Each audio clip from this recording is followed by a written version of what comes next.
Garbage, garbage, garbage behavior. I cannot stand this woman. Okay, guys, hello. We are back, episode 9. I just finished watching.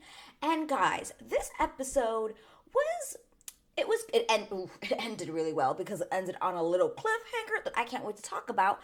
But most of this episode was mostly, let's meet the rest of our families and friends. Pretty much that's what this episode was. So let's just get straight into it. Guys, if you haven't watched the rest of my recaps, highly recommend you go do that because episode 8 was a crazy. So if you have not watched my episode for that, go and watch that. But let's get into episode 9. So episode starts off. We're reminded that it is 10 days until the weddings. 10 days.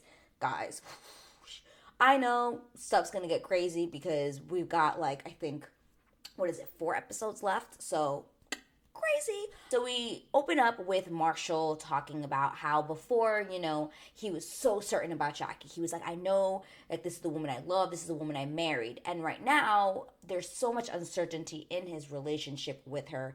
And he's unclear. He doesn't know where they stand, especially because where we last left off, Josh was talking to Jackie. Marshall and Jackie were having their own little issues.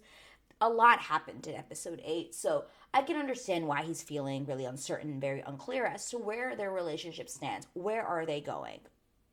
Completely valid question. Jackie says, no, we're fine. Everything's fine. And Marshall's like, I need you to tell me, what do you require of me? And, for a second, I was like, what is he asking? What do you mean, what do you require from him? What is it that he wants her to say? Oh, I need you to be there for me more. What is it that he really wants her to say? And then Jackie was pretty much not having it. He wanted to sit down and have a super duper emotional conversation. She's like, dude, or like she likes to call him, bro. America, my face is saying everything that you need to know. Anyway, she was just like, dude, I'm tired. Can we talk about this tomorrow? I am emotionally drained. I don't want to talk about this right now, etc., etc. And he basically just keeps insisting, but I would rather talk about this right now because if not, then tomorrow you're going to leave early to go to work. And then I have to stay. Then I have to go to work and be thinking about it the whole day. Rather just have this, done and over with. She basically just says, okay, fine. What I require from you is what I talked about you last time, which is basically what got them into the whole fight about him being more aggressive, that whole situation, right? But she's like, I don't want to get back into that. I don't want to say that to you again, etc. And then she just goes behind him and she's like, I want you, she says, I just want you to love me. Just love me. And she hugs him from behind and the camera's just panning in into Marshall just being that's not what I want. Just completely uncomfortable and still completely unclear as to where their relationship lies. So, yeah. Not very good. Their relationship is just going down the tubes. It is just going downhill. Absolutely nuts. I mean, it's nuts to me because when they were in the pods, I was like, oh, wow, we got a strong couple. They were in Mexico. I thought they were doing well. And when they got to the real world, no. Just no. Bad pairing that just, like I mentioned in my last episode, just cannot be together. They cannot walk down the aisle. So then we move on to Bliss meeting Zach's family, which is interesting because I don't really know much about his family other than his mom, because that's the only person he really talks about. But he's got some uncles and cousins and his little nieces who come to meet Bliss. And guys, I will say that I really liked this meeting. I thought it was really genuine. I thought the way Bliss talks about Zach was very beautiful and loving and just genuine.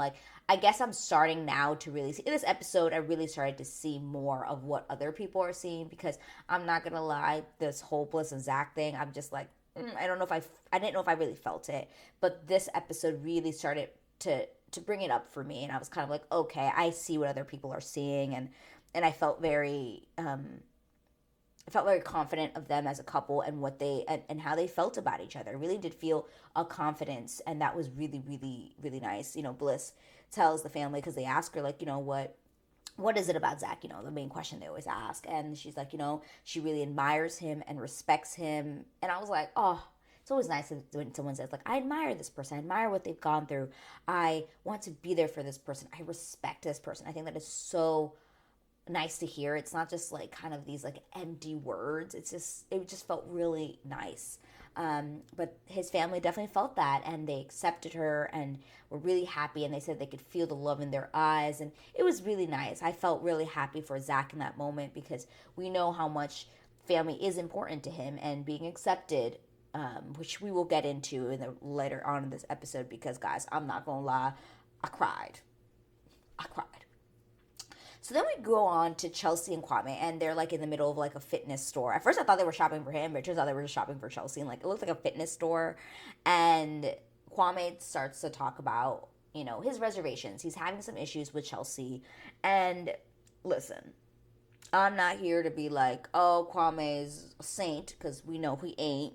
We know the stuff that he has done, how he talks with Micah, what stuff he says about her when they're in a room together. So we cannot, especially me, I cannot forget about that. But I will say that I did find this conversation very endearing, because he kept saying that Chelsea is, or how do I want to put this? He basically said that morning that they had been having issues in the morning, but this morning before they went shopping, he woke up and he was like, hey, how are you? Like, how are you feeling? And she's like, do I sound okay? And it's kind of like, oh, that's never good. Because it's kind of like you're just expecting him to kind of know how you feel, when we all know, like, and we're all guilty of this, but men can't read minds, and that is just like not really the best way to start off a morning. And he was just saying that it just wasn't right. Like, what do you mean? Like, how is that? Like, I'm trying to ask you like how you are, and then you're kind of being like really confrontational with me. And he's basically like just hating his life being here, like. And this is something that I've noticed about Chelsea and Kwame's relationship, is that you can definitely tell that Chelsea's the one that's definitely the one that's telling him, like, we're going to go do this, and you're going to follow me. You're going to do this, and you're going to do this, and you're going to do this. And he kind of was just like, oh, okay, fine, I guess I'm doing it. Because you could tell he didn't really want to be there. He was just kind of like, oh, God, like, this girl's shopping, and like, I don't really want to be there. It's just like really, like, you could just tell he was like uncomfortable. He just didn't want to be there. And he goes on to talk about how, like, Chelsea has her way of being able to escape from the stresses of marriage and stresses of like being like of going on, and he doesn't have that. He doesn't have the ability to go and like talk to his family, the ability to just go and talk with his friends, the ability to go and do whatever he wants, like, because he's a what is it, a fish out of water, basically, right now. He's just been put in another pond, and he's kind of like, okay, well, what do I do? Like, this isn't my life. It's not what I'm used to. I don't have anything yet. And I understand that. That's really hard to live in a place that you've never been. I can say that. It's hard. I'm from the U.S., moved to Canada. So it's hard. I understand that. But I did find their conversation really interesting, because it did make me think that there's a lot that we don't see from Chelsea's perspective. We really hear a lot about what Kwame talks about Chelsea, and you can sometimes even hear it in the way she does talk to him, that sometimes she does seem like she could be a little bit condescending, or maybe a little bit, has a little bit of controlling factor. Like, she wants to be in control. She wants things to be done her way. I can kind of see that, and I wish they showed it more, but instead you kind of feel it kind of in the midst of like when they kind of talk and stuff. I don't know, but there is I think more Chelsea that we don't really see, or that the cameras aren't really showing, so it was an interesting conversation. And he was just pretty much just saying like, hey, like, you're being too confrontational, and there's a difference between being confrontational and being direct. Because she's like, well, I'm just direct. I just say what's on my mind. He's like, yeah, but it's different. Like, you're being confrontational, and that's different than being direct.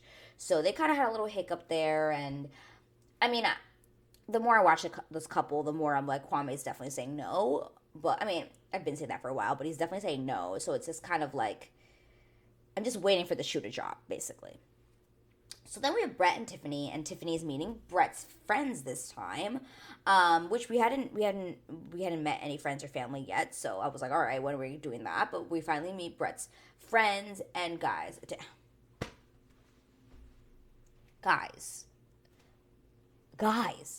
Brett, I can't with Brett. Like, when he talks, and when he talks about Tiffany, it really is like he has met his person. Like, there is not a cloud. There is not The man is seeing clearly. There is no fogginess. There is no. He knows that he wants to marry this woman, and that is shown, has been shown throughout this whole season. It's kind of like Cameron, season 1. There was never hesitation from Cameron. You never saw a little bit of fogginess, a little bit of stress, a little bit nothing. It was always like, I know Lauren's the one. And that is exactly the vibes I get with Tiffany and Brett. It's just like, nope, they're getting married. Like, there's no way they're not getting married. But to go back to this, basically Tiffany talks about how Brett lets her be her, that she can talk to him about anything, and that she needed someone that understands what it is to struggle, but doesn't get complacent. And she also knew that she wanted to be with someone who's continuing to better themselves, and she found that in Brett, and all of his friends agree. They're like, yeah, this is the guy. And Brett goes on to talk about, so deeply talk about his family and how they went through generational poverty, and finding a person who he could grow with, who is as driven as him, and is wanting to grow in the things that they are doing. I thought it was beautiful. He talks about how he had received a lot of judgment from previous relationships from other women who really liked who he was, but then judged him when they found out about his background and where he came from. And he never felt that way with Tiffany. He always felt like he had support from her, and that he always saw a future with her. And I was just like, man. Incredible, amazing, show-stopping, spectacular.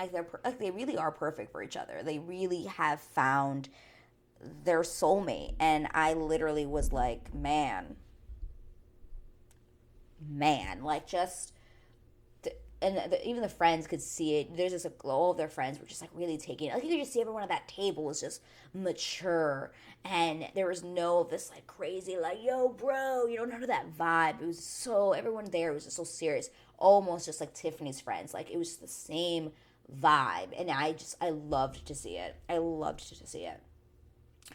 Then we move on to Paul and Micah, who continue to me to just be so darn boring. Oh my God, they're so boring. Like, oh my God. Okay, anyway, they talk about Arizona and the Washington thing, and about where they're going to end up. Again, that's clearly a big thread. Because a lot of people in the comments were telling me that they did have to, there wasn't a lot of people applying to be on this season of Love is Blind, basically, in Washington. So they had to basically extend their radius, which included Arizona, which is why we have some people who don't live in Washington.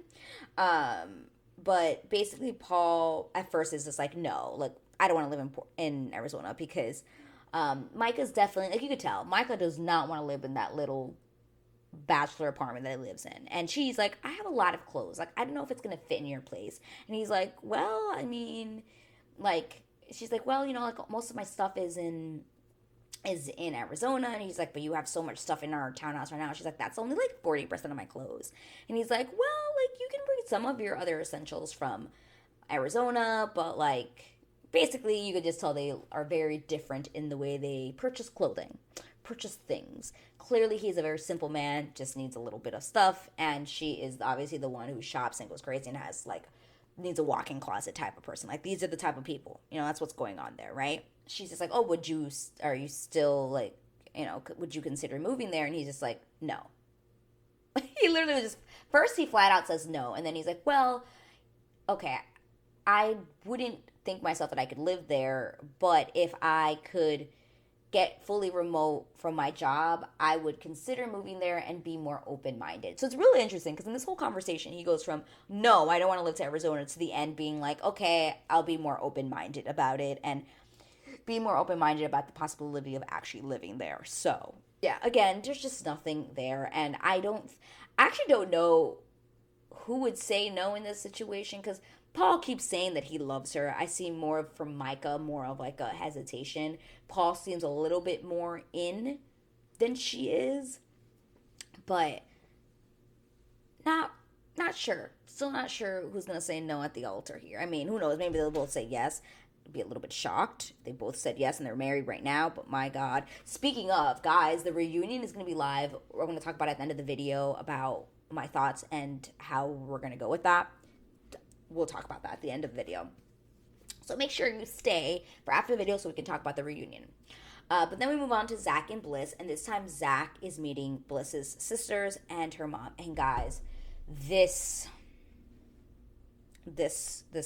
part of the episode brought me to tears. I never thought I'd be crying again. I mean, I cried a little bit when Zach talked about his background and his mom and how he grew up. But my God, I could cry right now thinking about it again because it was such a beautiful meeting. I felt actually like there was so much of a connection with this part of her family, with her mom. Her mom is, oh my God, it's funny because she's not very emotional like that, but the mom was like crying the moment she got there. And I felt like her that side of her family like really accepted Zach, which is what he does say. So let me rewind. But you know, he starts off, and I was like, oh my God, he's so nervous, like to meet her parent, oh, not her dad, her mom and the sisters, and he goes full on. He's like, they ask like, can you tell us about your story up until now? And I was like, oh God, is he gonna talk about it? He picked somebody else. And at first he doesn't talk about it, and then he like kind of backs up and is just like, well, I did fall in love with 2 women. I was like, oh my God. And even Bliss was like, oh, you're telling them everything. He's just like, well, I'd rather be honest. And I was like, oh God, how are they gonna take this?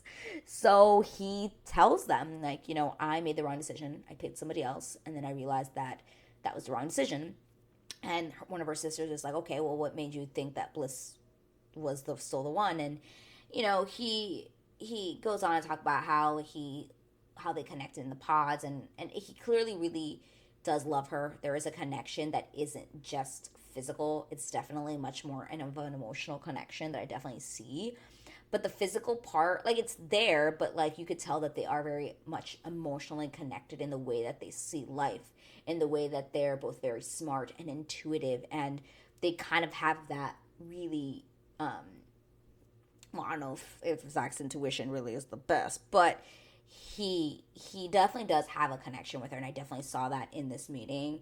And guys, he kept saying like, you know, my fear was about not being accepted, and people have talked about this in my comments, and that's basically what it was. The reason why he picked Arena was because he really was fearful that Bliss's family, from the way that they live their lives, I guess, wouldn't accept him, because that is his biggest fear. And he literally tells Bliss's mom this, like, my biggest fear is not to be accepted because of where I came from.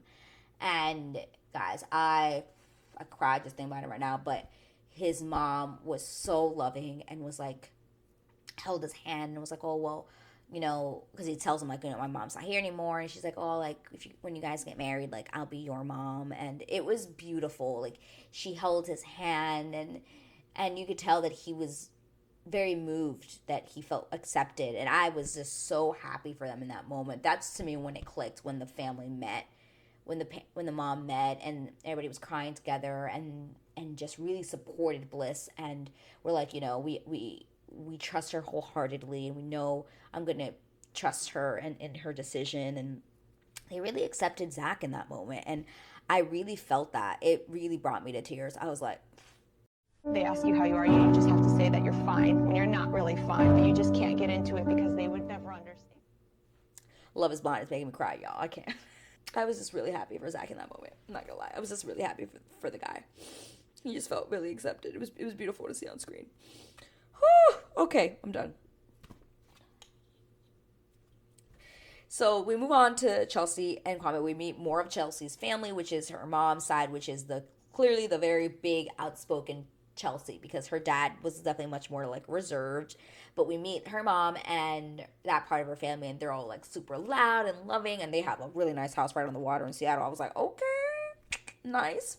And this was the first time in all of the family meetings that we finally got a parent that's like, I want to talk to someone on the side. So Chelsea's mom like, can I talk to Kwame? And you know, I thought the conversation was going to be a little bit more grilling. I thought I was waiting for the grill, but it didn't really happen. She kind of just asked him about his upbringing, and he talks about how he came to the United States when he was 8, that he's the youngest of 3 siblings, and how he didn't really, you know, Chelsea's mom's like, you know, we grew up with, you know, everyone comes over for Sundays, like, we're a really tight-knit family, we always eat dinner together. And he's like, yeah, growing up, I didn't really have that. I don't think I've ever sat at the dinner table with my family. I was like, damn, that's sad. That's crazy.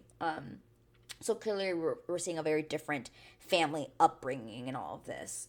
But everyone seems to like Kwame. The mom seems to accept him, and Kwame goes on to say, like, you know, I'm always someone who's been very adventurous, someone who's always looking for a new adventure, and maybe this is how I should view this part of my life, as a new adventure. You know, moving from Portland to Washington, it was very hard for me, but I should probably take this as a way of looking at it, in a way as this is a new adventure, and maybe I can see myself wanting to live here in Washington with Chelsea. So I was like,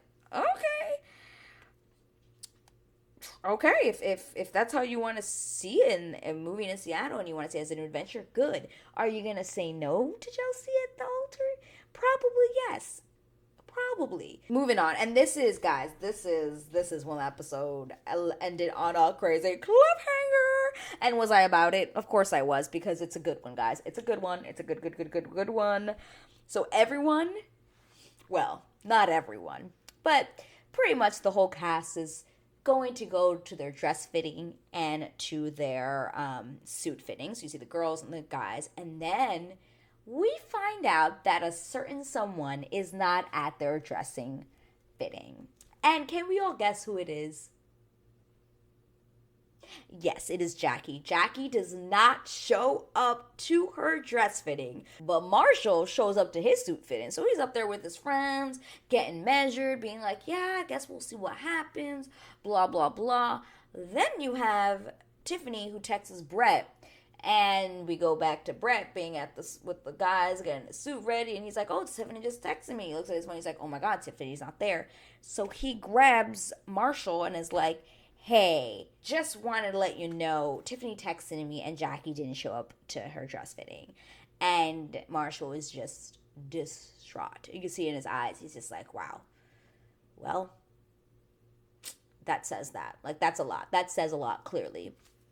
And guys, now this is something I don't know, because production, when things were filmed, is it made to look like that? I don't really know. But the way they're framing it is that instead of being at her dress fitting, you want to know where this girl is? She's meeting up with Josh. He bringing her flowers. I was like, oh hell no. So instead of talking to Marshall about this, being like, hey, I don't know if I should show up to my fitting. I don't know how I'm feeling about this. No, she just doesn't show up. And then she goes and meets with Josh. Garbage behavior. I cannot stand this woman. You know, when villains, I swear, the villains of Love is Blind continue to just show their cards. And at first you're like, oh, they're fine, they're good peoples. And then when you start to see the layers peel and you find out that they are the true villain of the story, oh my God. Oh my God. I cannot. This garbage behavior. Garbage behavior, and I cannot stand it. But